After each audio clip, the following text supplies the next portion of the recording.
This is the Carlos P. Romulo Cafe, and inside of it, it has not just delicious food, but it also has a lot of photos of General Romulo with many, many other famous people. You know what's really interesting, by the way? I just noticed this. Right in the background, there's a Trump Tower. Incredible. And I've always said this when I travel, the tallest building in a city would always be the Trump Tower, almost always. And I think I'm right. You go to Panama, it's the same thing. And I believe it's still the tallest building in town. It's really interesting that you see this contrast between two completely different diplomatic styles all in one place.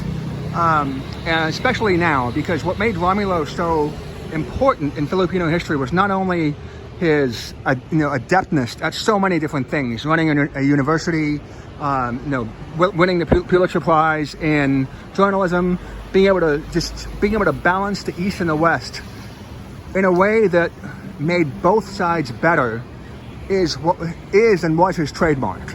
Because when he would speak, he would command equality between the two spheres of influence in the world.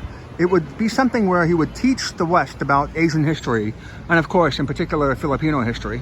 And without men like him, or people like him, and diplomats like him, who are able to command that kind of respect within the East, within this area, I predict that there is no question that China is going to overtake the United States in this region, simply because China understands the history of this region, obviously, better than the more distant United States.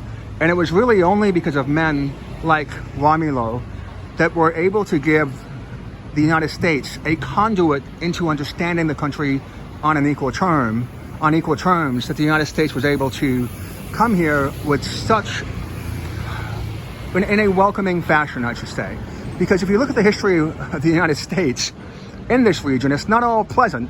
Obviously there was assistance, with respect to assisting the Filipinos here against the Spanish in terms of independence. There's no question about that. But the reality is, of course, if you look around, the United States has also used the Philippines for its own interests, and it has not been an equal relationship. What made Romulo so special is that when you hear any of his speeches, because you understand the speeches, the history within those speeches, he would command an even greater height than even the Trump Tower sitting there right behind us, simply because of the fact that he was so impassionate and so smart that no matter how tall the buildings were that the Americans would build, even somebody of shorter stature would be more powerful because of his understanding of the West and the East.